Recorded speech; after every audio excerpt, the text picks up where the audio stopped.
Halo, buat yang sudah join.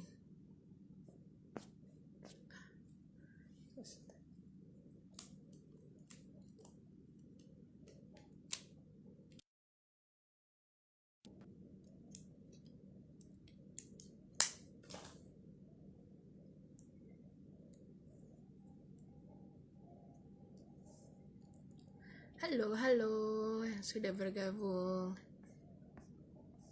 Thank you ya. Sembari kita menunggu pembicara kita hari ini, mungkin kalau boleh diriku intro sedikit tentang UID dan juga tentang kegiatan kita hari ini. Sebelumnya terima kasih semuanya yang sudah bergabung dan juga untuk yang nonton lagi via Instagram TV. Sebelumnya kenalkan dulu, nama saya Mita dari United in Diversity Foundation. Sekilas mungkin pengenalan tentang UID. Jadi kami adalah sebuah organisasi yang menitik beratkan kepada kolaborasi antar trisektor, yaitu pemerintah, lembaga swasta, dan juga lembaga yang menaungi masyarakat madani seperti LSM, akademisi, dan sebagainya. Dan dari kerjasama trisektor ini kami berusaha agar gimana caranya kita bisa bekerja sama untuk mencapai sebuah tujuan bersama yang berkelanjutan gitu. Nah, di program Collab for Hope ini kami duduk bareng dengan beberapa alumni dari programnya UID dan juga kita saling sharing gitu tentang cerita-cerita positif di tengah masa pandemi ini. Nah, hari ini kita kedatangan bintang tamu kita Mbak Danur dari alumni program Youth Action Forum. Sembari diriku juga invite beliau untuk gabung.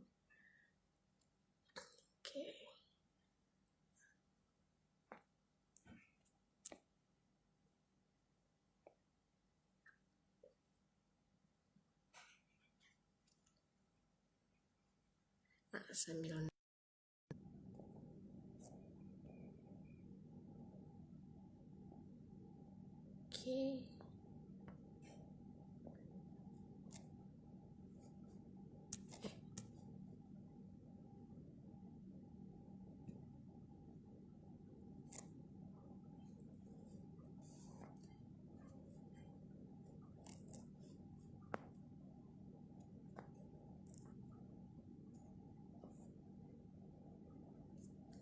kita masih nunggu pembicara kita hari ini, Mbak Nur Saudah Al-Arifah, atau yang nama bekennya dikenal dengan nama Mbak Danur.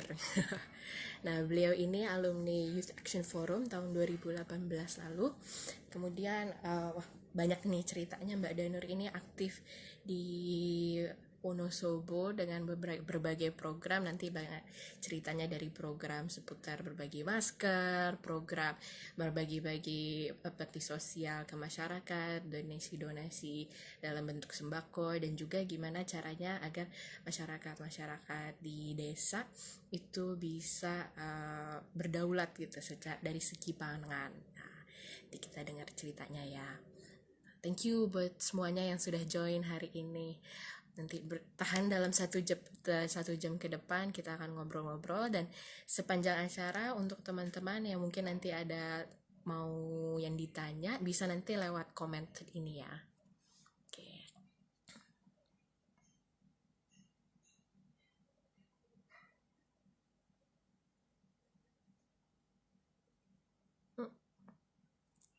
Iya.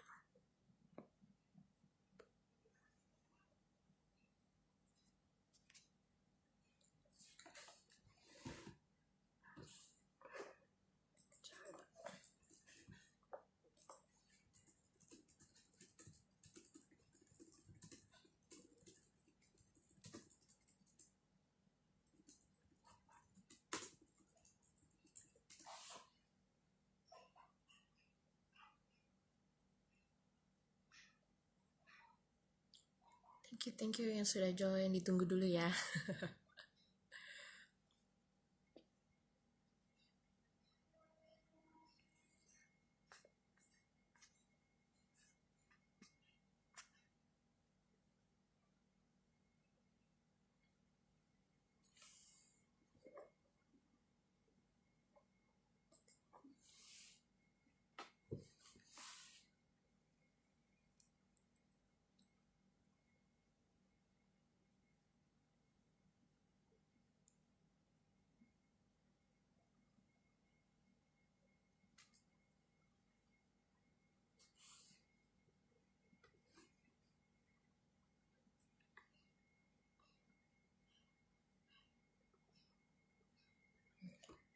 Bentar ya.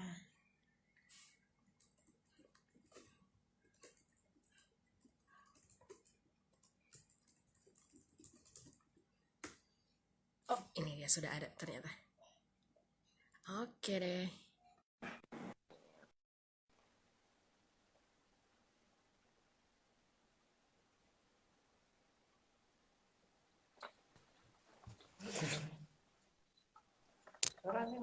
Halo Mbak Dano. Halo Mbak Dano. Jadi ada ekunya dikit ya.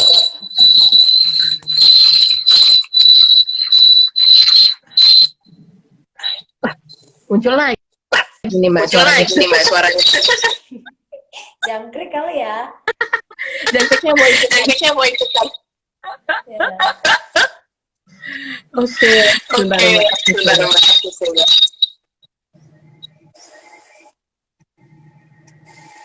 Seperti ini. Seperti ini lah.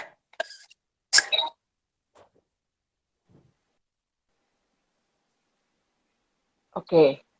Oke. Ya, Sip. ya udah. Oke nih. Oke nih. Oh suaranya tapi agak gemar Suaranya dikit tapi nggak agak apa-apa. gemar dikit nggak apa-apa. Mbak, tadi aku sempat cerita dikit nih tentang UID dan tentang Mbak Danur dan juga tentang program-program yang ada. Ini koneksinya Mas. Ini koneksinya Mas. Bentar ya Mbak ya, aku coba dulu biar enak nih kita ngobrolnya. Kita ngobrolnya.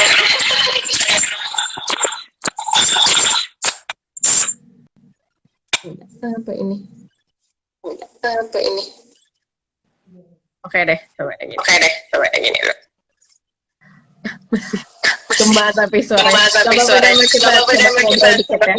Nanti biar Mbak Danur lanjutin. Tadi diriku udah sempat tentang program ID, tentang Mbak Danur, dan tentang Mbak Danur. Mungkin langsung aja kali ya, tentang Mbak Danur ini. Dan juga tentang programnya di tengah masa pandemi ini. Oke. Ya, Assalamualaikum warahmatullahi wabarakatuh. Selamat sore ya, kawan-kawan dari seluruh Indonesia dan juga teman-teman semuanya yang hari ini menyimak di Instagram Live dari Indonesia. Kali ini sharing-sharing aja ya sebenarnya ya.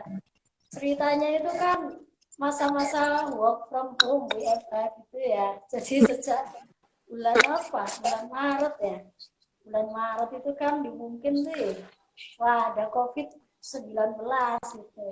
Waktu itu saya kerja di Jogja, memutuskan untuk pulang kampung ke Wonosobo. Keesokan harinya udah red zone, jadi udah nggak bisa balik lagi ke kantor gitu. Itu nggak bawa apa-apa, itu cuma bawa laptop aja, barang masih di kota ini sampai sekarang belum bisa. Ya karena saya ini tinggalnya di desa ya, jadi apa sih yang bisa kita lakukan untuk bersama-sama warga desa untuk kita menghadapi pandemi ini gitu. Jadi kalau di desa saya sendiri saya membentuk tim relawan desa gitu.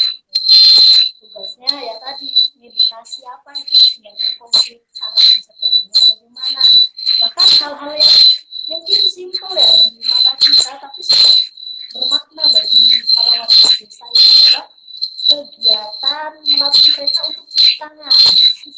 Jadi 17 cuci tangan itu ini kita ajarin gitu ya. Ini ya kayak ini kayak kembali lagi ke masa-masa kita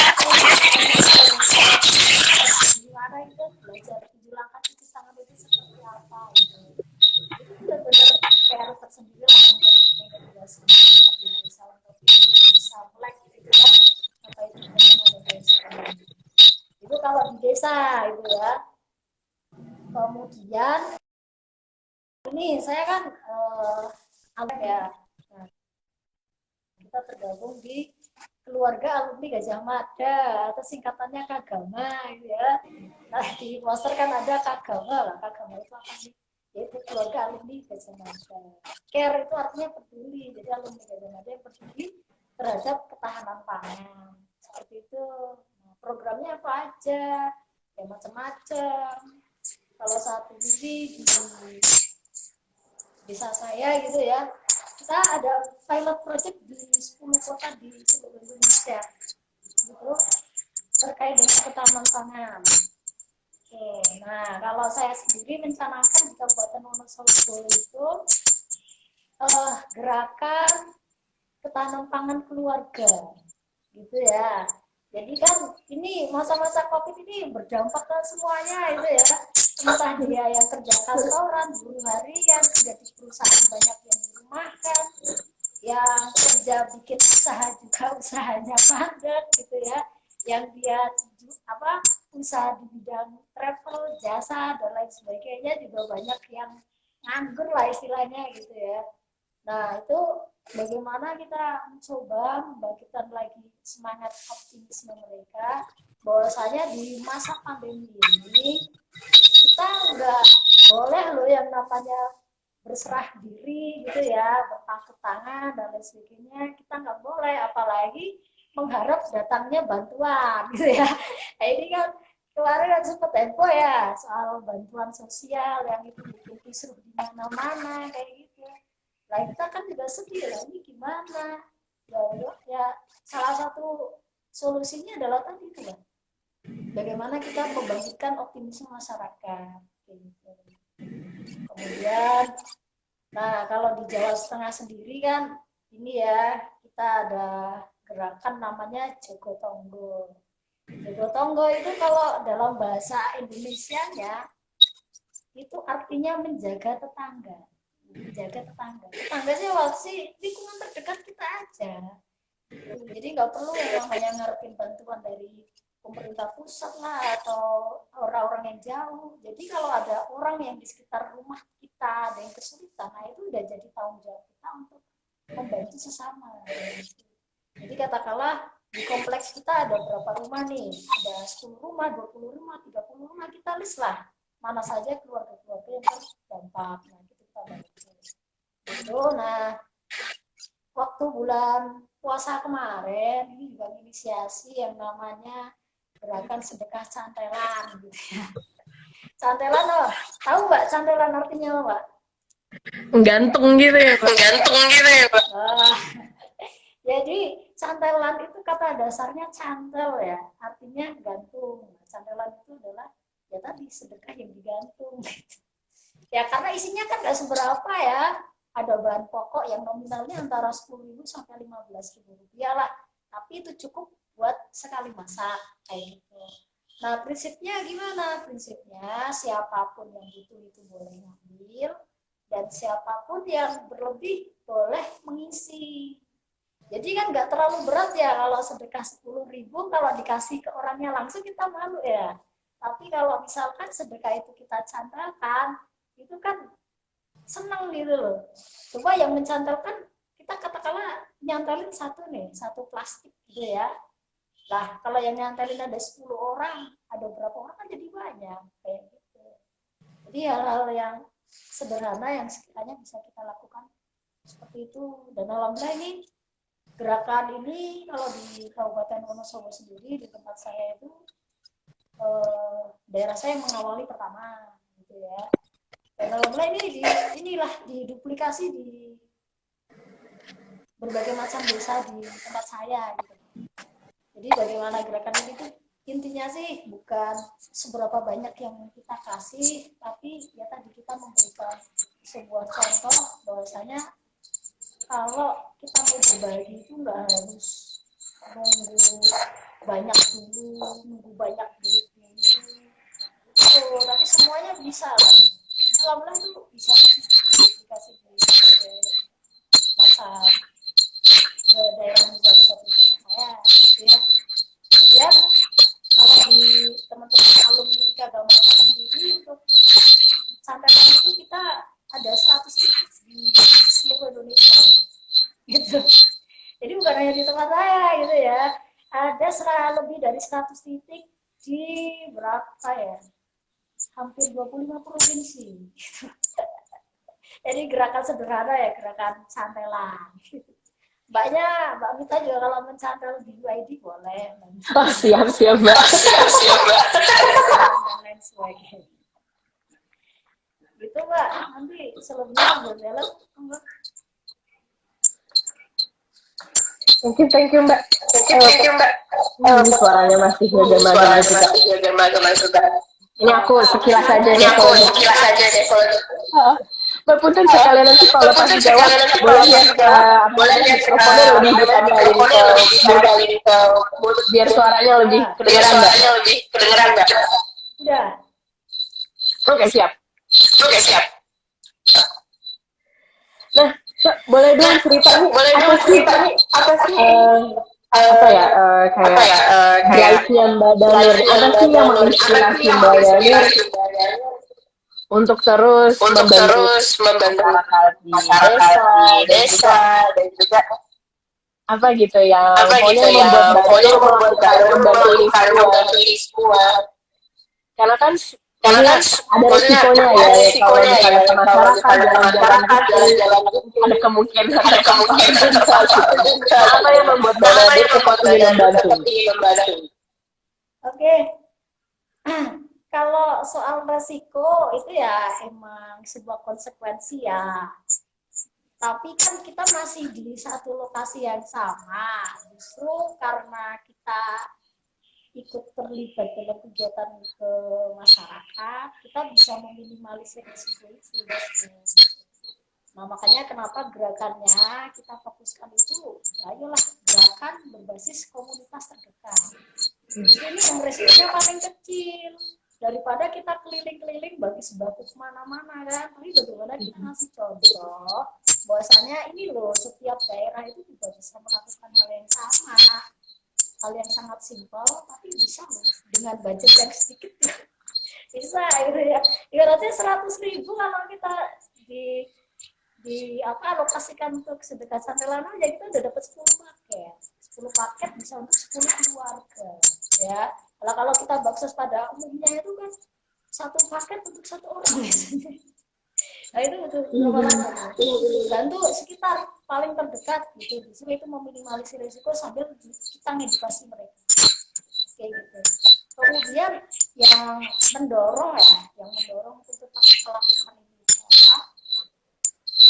Ya, saya sebenarnya gini sih, kalau bukan kita siapa lagi sih yang akan mendampingi mereka? Kebetulan di desa saya sendiri itu orang yang diberi kesempatan untuk bisa mengenyam pendidikan perguruan tinggi itu bisa dihitung gitu.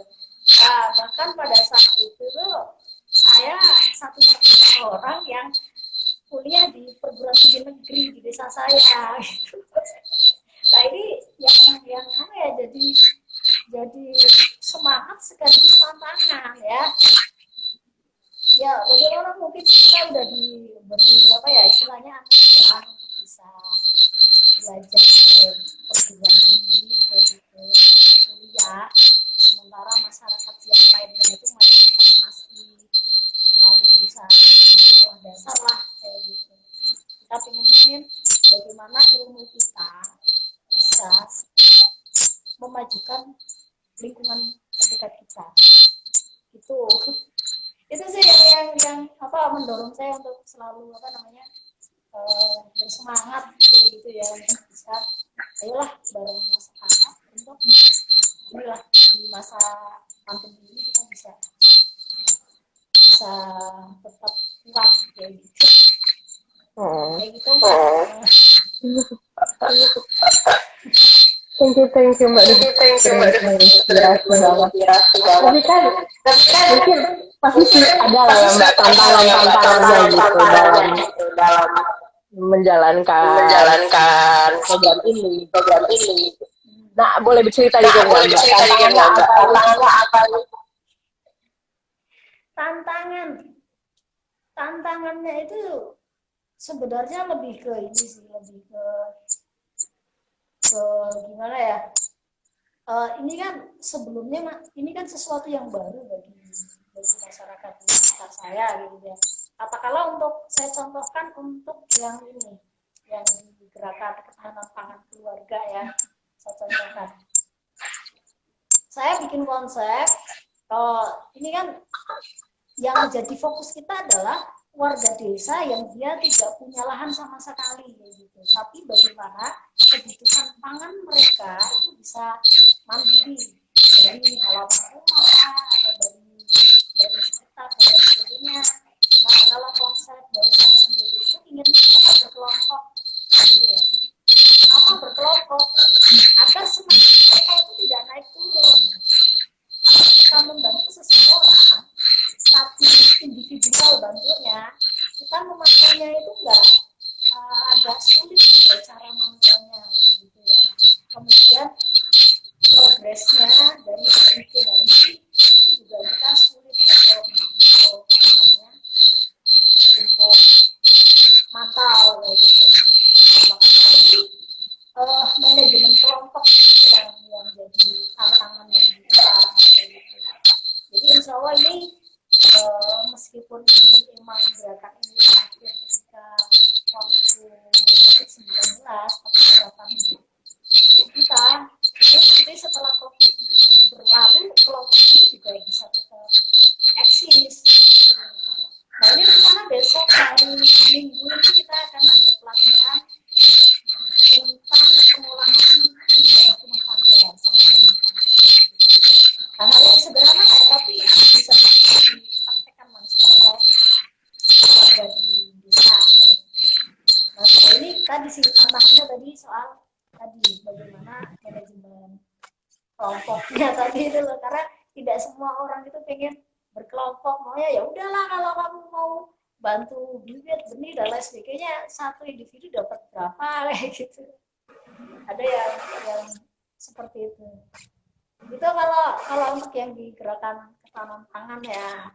Nah kalau yang di sedekah cantelan ini tantangannya macam-macam ini gitu. Mungkin ada kasuistik ya satu atau dua lah gitu. Yang wah ini orang kelihatan mampu kok ngambil cantelan gitu ya. Ada yang kayak gitu ya. Nah ini kan di masyarakat jadi heboh ini. Wah ini bikin cantelan kayak gini nanti gak tepat sasaran gimana? Itu tuh ada yang mampu tapi ngambil Mbak itu gimana kayak gitu ya. Terus ya yang hal-hal seperti itu kita coba komunikasikan. Prinsipnya kan gini, apa yang namanya sembakonya itu kan dicantet. Di situ udah ditulis, bagi yang membutuhkan silakan mengambil, yang berlebih silakan mengisi. Artinya apa? Ketika memang dia butuh, dia akan ngambil, meskipun sebelumnya dia termasuk dari kalangan menengah ke atas lah, gitu ya. Karena di sini kita harus positive thinking terhadap seseorang. Ternyata memang setelah oke deh, kita coba selidiki dulu ini yang mampu kenapa ngambil gitu ya. Nah, ternyata ya itu sih masa COVID ini tuh berdampak pada semuanya ya. Muncul istilah yang namanya orang miskin baru. Jadi dulunya memang mampu, tapi karena COVID ini katakanlah dulu yang dia punya bisnisnya kolaps gitu ya. Kemudian dia punya hutang, kayak gitu, ya. Nah, orang-orang seperti ini justru itu dia tidak terjangkau bantuan oleh manapun loh, kalangan menengah ini ya. Karena apa? Karena yang terjangkau oleh bantuan pemerintah pusat, pemerintah provinsi, kemudian pemerintah kabupaten dan pemerintah desa. Itu kan yang sudah muncul datanya di data namanya DTKS, data terpadu kesejahteraan sosial.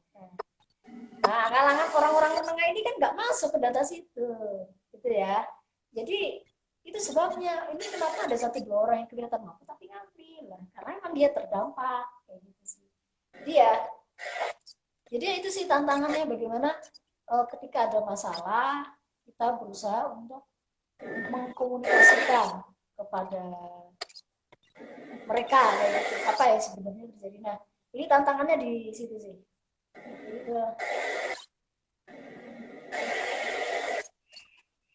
Sorry nih kalau Sorry nih kalau suaranya ngulang-ngulang lagi.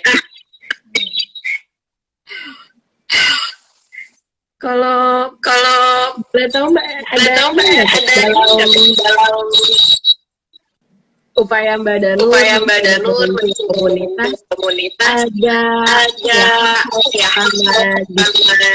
sama UID sama UID ada yang berperan nggak Mbak berperan nggak Mbak upayanya Mbak Danur? upayanya Mbak Danur? Gimana Mbak? Tadi kurang jelas. Iya nih. Iya nih. Jadi selama kita di program program AF ada gimana bekerja sama dengan stakeholder yang berbeda-beda. Itu ada perannya nggak Mbak? dalam Membantu Mbak Danur ini bekerja sama dengan berbagai komunitas. Ada lah, tentunya itu sangat berpengaruh kayak gitulah. Skill-skill yang udah kita dapat selama Youth Action Forum di Jakarta itu sangat bermanfaat sekali dan tentunya bisa diaplikasikan ke program yang sedang dijalankan ini. Karena kan memang sebelum kita memutuskan untuk melakukan sesuatu, ini kan kita adakan dulu yang namanya pemetaan ya. Kemudian nih, saya yang kerasa banget ini dulu kan waktu YAF itu kan ada sesi sensing ya. Gitu. Jadi kita merasakan apa yang dilakukan oleh masyarakat, tapi kita bertindak kita sebagai mereka, bukan kita sebagai kita yang sedang melakukan aktivitas itu. Kemudian kita tes the water dulu ya, kita tes dulu kira-kira respon mereka itu gimana ya gitu.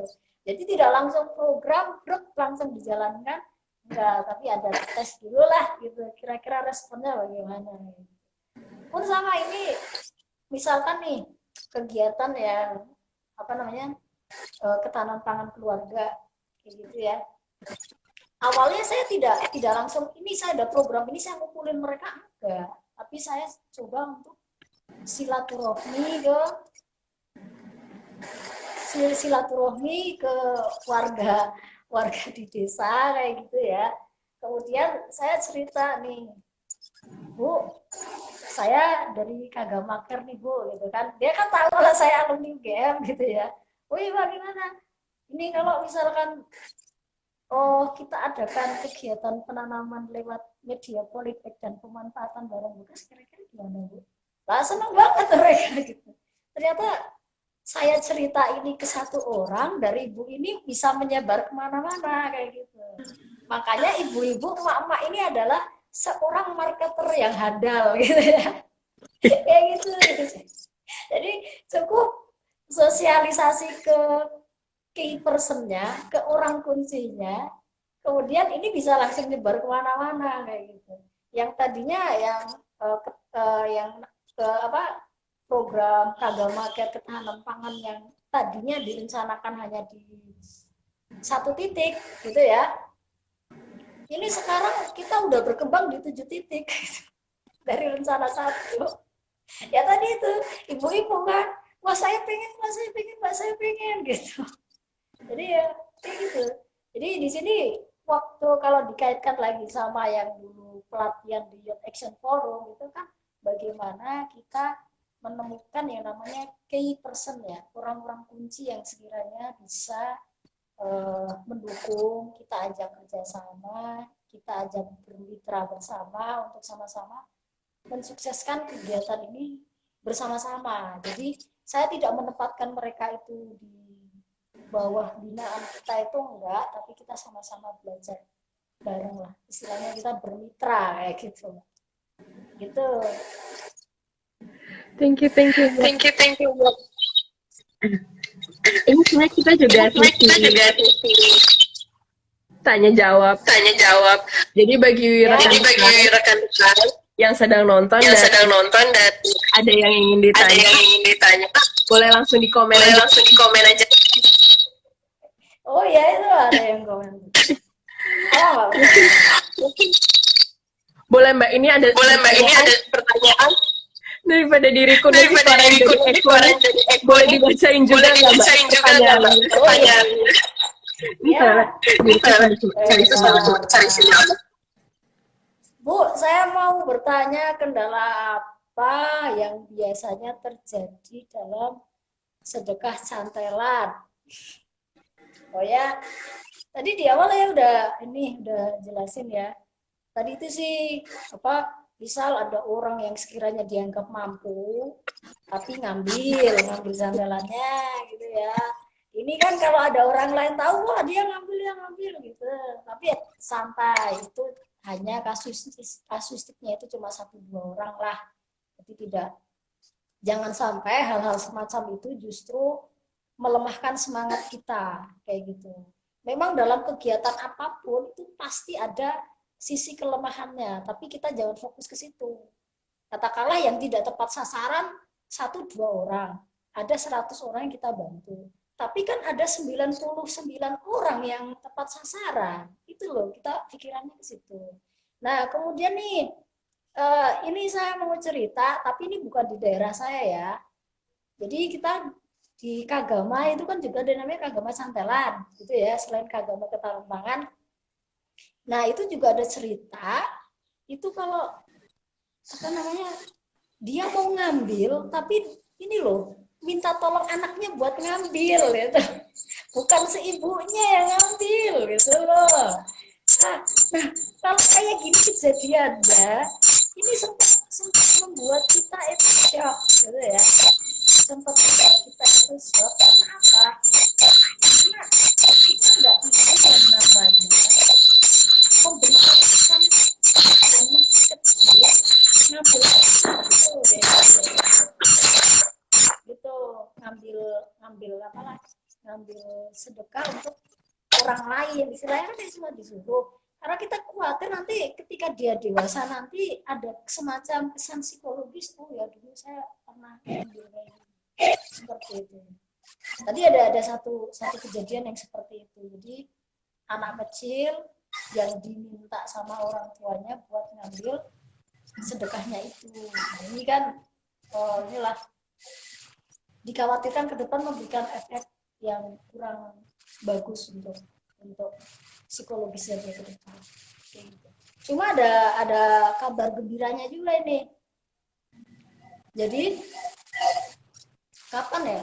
Oh ya, sekitar 5 hari yang lalu mungkin ya. Itu yang cantelan yang di daerah Jogja itu udah mulai mencantel di lingkungan sekolah dasar ya. Kalau nggak salah di kalau nggak salah di SD salah satu SD di Jogja kayak gitu. Dia ini membongkar tabungannya untuk diberikan ke sedekah cantelan itu. Jadi ibaratnya uang sakunya dia itu memang dia alokasikan untuk membantu di cantelannya itu. Nah, ini kan juga memberikan edukasi yang sangat bagus kayak gitu ya. Bahwasanya oh ya, dengan menyisakan uang sisa kamu pun, uang saku kamu pun, kamu bisa loh membantu sesama kayak gitu. Ini pun di keluarga saya juga kayak gitu, ponakan-ponakan saya, ayo uang sakumu selama berapa hari diberikan cantelan, dicantel. Jadi intinya sih kendala dalam cantelan itu memang ada, ya. Tapi ya jangan fokus ke inilah, ke kelemahan. Kita fokus ke yang jadi nilai positif dari gerakan kita itu apa, bisa membantu banyak orang, kemudian mudah diduplikasi gitu ya. Kemudian siapapun yang mau ikut berbagi di situ juga tidak memberatkan karena nominalnya juga tidak banyak ya untuk dari segi budget. Kayak gitu ya. Ada pertanyaan lagi nggak? Satu tadi. Oh, nih. Ya. Apa kendala dalam menjalankan program Jogo Tonggo atau sedekah cantelan? Sama ini ya. Sama. Ada lagi? Ada ini, Mbak. Kira-kira kalau dari sini dan yang bisa di-sharing juga untuk Gimana? pengalaman berharganya Mbak Daniel Hmm. yang kira-kira bisa di pelajarannya untuk rekan-rekan lain yang mau membuat kegiatan Mbak. Oke, kayak gitu. Pengalaman yang berharga ya. Dari sini saya belajar bahwasanya untuk berbagi itu tidak harus menunggu kaya raya dan banyak duit dulu baru kita memulai, gitu ya. Jadi mulai dari sesuatu yang sederhana, sesuatu yang kecil. Tapi insya Allah kalau kita istiqomah menjalankan itu setiap hari, insya Allah itu bisa menjadi contoh bagi yang lainnya. Kayak gitu.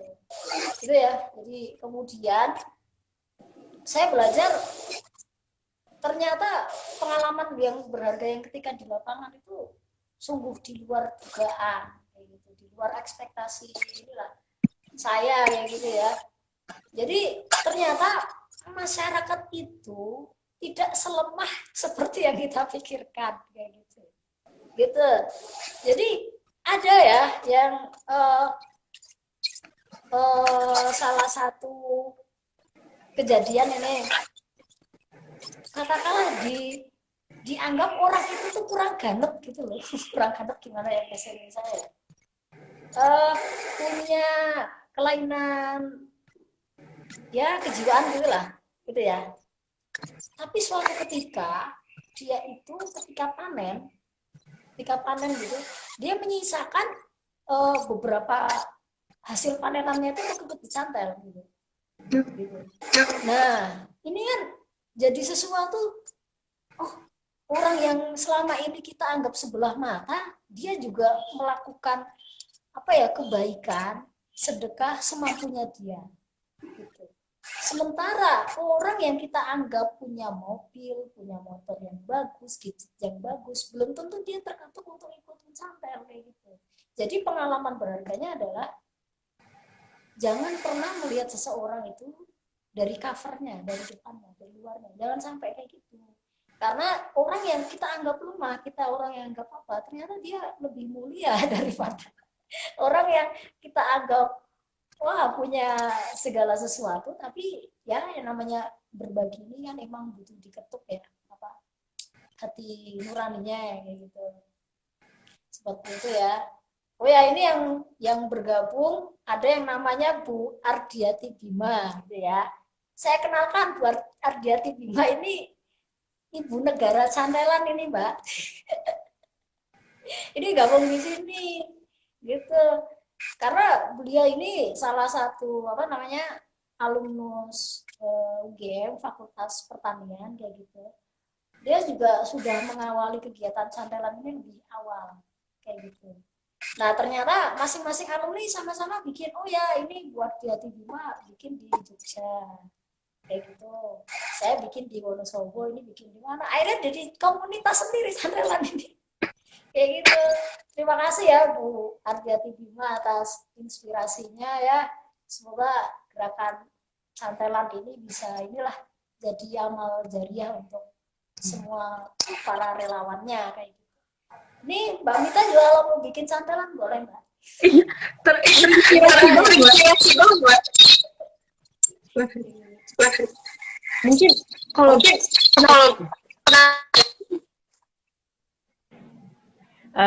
cantelan ini besarkan gitu Mbak. Sekarang kan cuman tingkat dalam di kampung desa Mbak Dadur. Kalau digedein gitu skalanya. Nah, menurut Mbak Dana efektif nggak? Ya, gini loh. Digedein itu sangat bisa Mbak. Jadi intinya gini. Kita kan ibaratnya seperti jualan ide, jualan gagasan kayak gitu. Untuk duplikasinya gimana? Jadi kita ya tadi itu sering posting di Facebook atau yang lainnya terkait cerita-cerita soal kegiatan santelan inilah.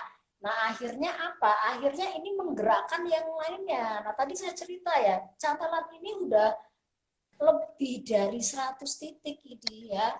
Di berapa lebih dari 20 provinsi dan berbagai macam kota ini sudah ada. Kayak gitu. Jadi artinya apa? Sebenarnya mau diluaskan lagi boleh. Nah, kita tinggal nyari volunteernya itu seperti apa. Nah, kebetulan ini kalau saya sendiri karena kebetulan saya alumni dari UGM, dari Kagama Care ini mensupport juga, kita kasih stimulus. Ada yang namanya uang stimulus dari Kagama Care untuk para alumninya yang dia komitmen untuk mengembangkan gerakan santelan sembako ini di daerahnya masing-masing. Kayak gitu. Jadi misalkan nih, Mbak Mita alumni UGM. Kemudian Mbak Mita mau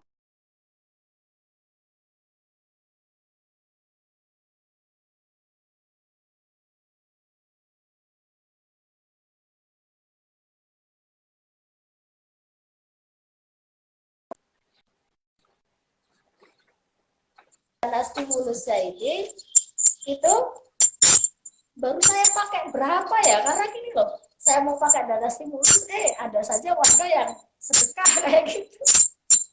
Jadi sampai sekarang ini masih ada saldo masih ada kayak gitu. Jadi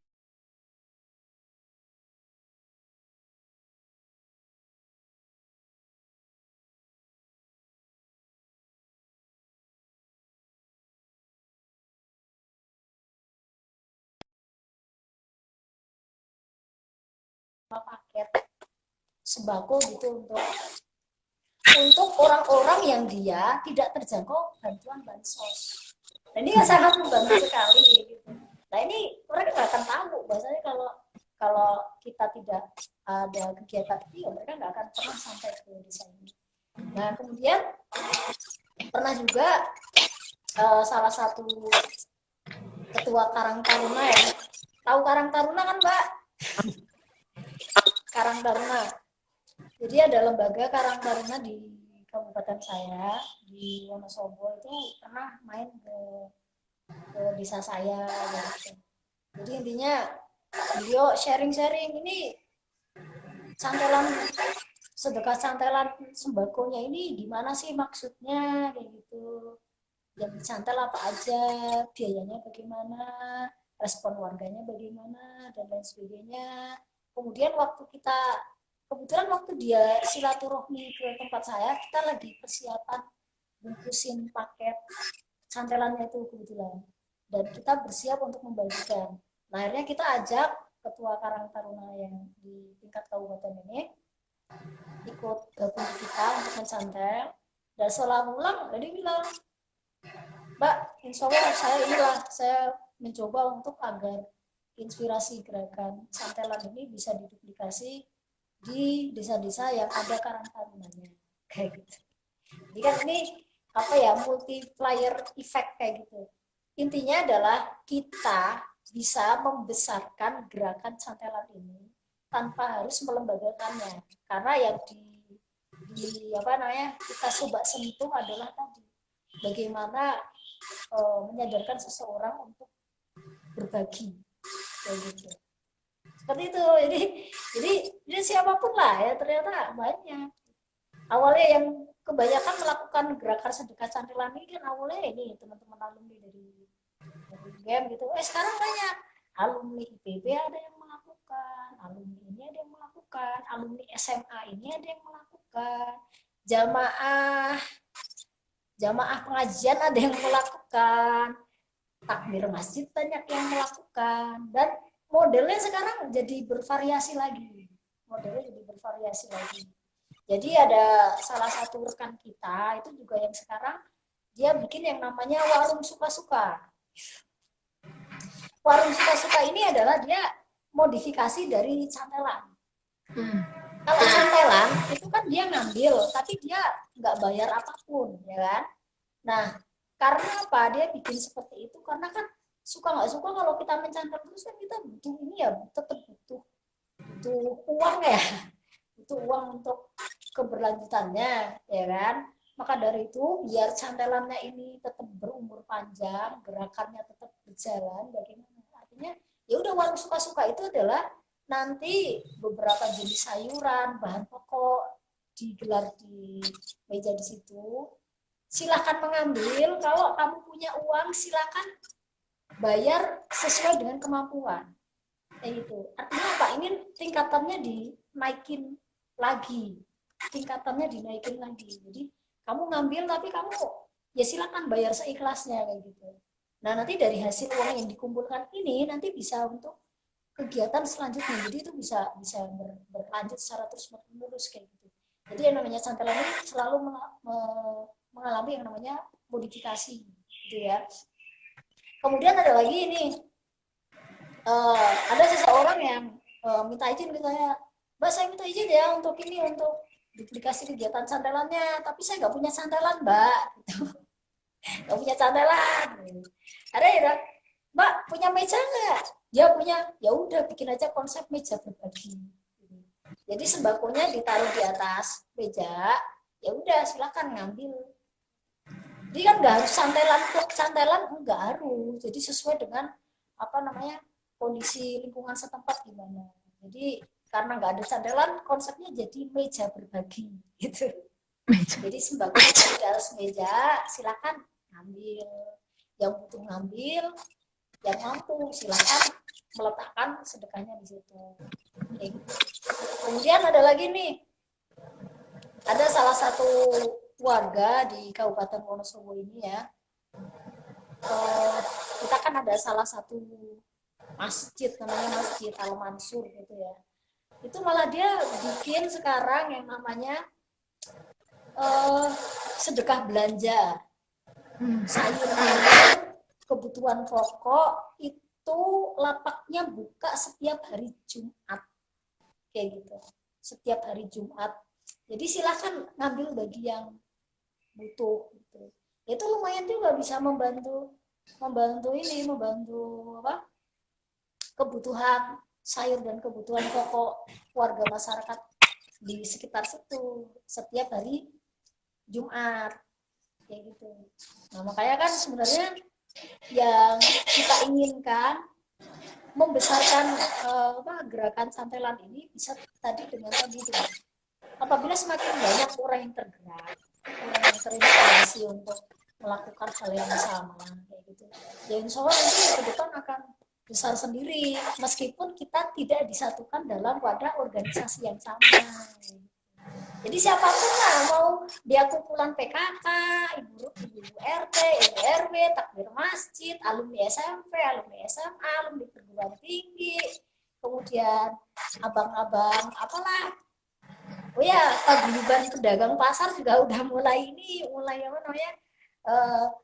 Paguyuban pasar itu kan ada yang pedagang sayur ya, pedagang sayur. Dia ada yang dijual ada sekian berapa persennya, itu ada juga yang disandali.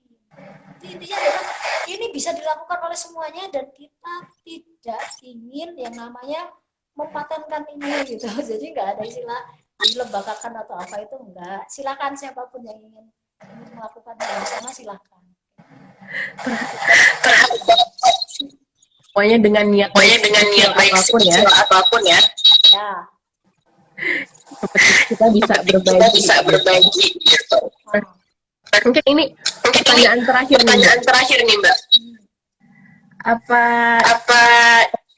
pihak luar atau pihak lain gitu yang bisa diajak kolaborasi agar upaya baik ini tuh bisa banyak orang gitu Mbak. Ya, tentunya inilah banyak berbagai pihak itu kita tidak menutup kemungkinan siapapun yang ingin berkolaborasi dalam kegiatan ini kayak gitu. Saya contohkan ini di berbagai kota itu ada juga yang dia disupport oleh salah satu perusahaan, bahkan oleh salah satu bank di BUMN itu juga ada yang didukung dari situ. Gitu. Tapi intinya adalah ya siapapun lah kita melakukan secara mandiri aja bisa, apalagi didukung. Nah, tentunya ini kan akan menjadikan umur santelannya ini semakin panjang, gitu ya. Nah, kemudian untuk ini, untuk yang gerakan kemandirian, gerakan ketahanan pangan keluarga, ya, ini juga butuh apa namanya support lah dari berbagai macam pihak. Harapan saya sendiri dinas pertanian terkait, entah itu di kota, di provinsi atau di yang lainnya juga ikut support kegiatan ini. Kemudian apabila ada NGO yang ingin mensupport ya kita sangat welcome sekali. Karena apa? Karena kan untuk kedepannya ini yang kita bantu itu dari Kagama Care Ketahanan Pangan itu ada benih ya, kita dikirimin benih dan juga beberapa polybag, kemudian ada yang namanya dana stimulus untuk media tanam. Gitu, gitu. Jadi intinya apa? Kalau untuk gerakan ketahanan pangan ini, ketika kita skalanya ingin diluasin, maka otomatis kita juga itu suntikan benih, suntikan stimulus dan lain sebagainya lebih banyak lagi. Gitu. Meskipun tadi kita jangan pernah menjadikan ke masyarakat, oh kita disupport loh dari ini, enggak gitu. Katakanlah saya membuat satu kelompok kayak gitu. Ini sifatnya stimulus saja, kita dampingi. Nah, bagaimana mereka membuat media tanam sendiri, bikin pupuk organik sendiri, gitu ya, bikin kompos sendiri, itu kita ajari. Bahkan untuk bibit sendiri, untuk benih sendiri, kita jangan lantas mengandalkan bantuan dari partner yang sudah mensupport kita, dalam hal ini Kagama kayak gitu. Oh Bu, ini besok Ibu kalau mau masak bisa masak ini ya, masak ini pakai seledri, kemudian masak cabai, masak apa, tolong bijinya jangan dibuang ya. Bijinya ini ya, masak pare, masak tomat, masak apapun, cabai dan lain sebagainya, tolong bijinya jangan dibuang. Kalau memang ini itu apa namanya barangnya bagus, ini juga bisa dibibitkan sendiri loh gitu. Nah, ini alhamdulillah ini kita sudah adakan pelatihan ke warga yang jadi kelompok kita, pelatihan pembibitan secara mandiri kayak gitu. Kayak gitu. Jadi intinya adalah kita ingin memberdayakan, tapi jangan sampai mereka malah mengandalkan bantuan dari pihak lain. Nah, maksud kita kan kita ingin memberdayakan, maju bersama-sama, kayak gitu. Jadi intinya kita oke lah kalau pihak berbagai macam pihak ini support kegiatan ini akan lebih besar lagi, insya Allah kita sangat senang sekali. Tapi poin utamanya adalah kita ingin memandirikan warga, gitu. Jadi di masa pandemi ini kebutuhan pangan itu insya Allah mereka bisa dipenuhi secara mandiri, asalkan ini ya mereka mau menanam. Nah, makanya kita ada tagline nih, tagline kita adalah nandur opo sing dipangan, ya, pangan opo sing ditandur. Tahu artinya apa? Boleh Mbak dijelasin? Artinya gini, tanamlah sesuatu yang bisa kamu makan. Kemudian makanlah apa yang sudah kamu tanam. Jadi insya Allah, kalau kita ini mau menanam, ya kita akan panen. Tapi kalau kita nggak mau menanam, ya apa yang akan kita makan, gitu ya. Seperti itu. Jadi besok ketika ya mau goreng telur, apa kebutuhannya udah kita bisa penuhi lah dari halaman rumah. Gitu. Ini juga polybag juga kita support, katakanlah polybag berapa pak gitu ya untuk satu kelompok. Nah, selebihnya kita arahkan untuk memanfaatkan barang-barang bekas untuk jadi tempat tanamannya. Jadi wadah-wadah minyak goreng, kemudian wadah-wadah ini minuman cup itu ya, itu juga bisa dipakai. Kemudian ini styrofoam itu kan sampah tapi tidak bisa daur ulang lagi gitu. Ya kan? Itu styrofoamnya kita pakai untuk bisa jadi bahan alternatif ini, Mbak, apa namanya? Hidroponik. Itu juga bisa pakai. Bahannya sederhana itu, bahannya cukup styrofoam, kemudian dikasih tadi apa namanya? minuman mineral, botol-botol gitu. Gitu. Nah, ini hari ini di desa saya itu salah satu kelompok sedang kerja bakti bikin rak. Bikin rak. Nah, karena kan dia lahannya sangat sempit sekali, sehingga kalau ditaruh di lantai udah nggak muat, sehingga mau dibikin rak, nanti bikin konsep namanya vertikultur. Jadi naik ke atas gitu loh. Nah, ceritanya kayak gitu.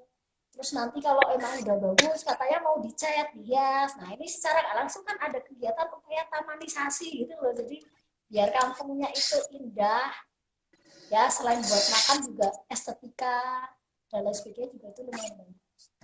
Itu, dan ini di tempat saya sendiri ini benar-benar mulai dari nol. Mulai dari nol dan ya semoga lah niat baik ini Semoga berkelanjutan juga ya, Mbak ya. Nah, jadi mau ada COVID, nggak ada COVID, masyarakat kita ajak untuk mandiri. Intinya itu. Betul. Gimana caranya biar Berkelanjutan meski setelah COVID. Ya. Nah, Mbak Puntek ini kita nih waktunya udah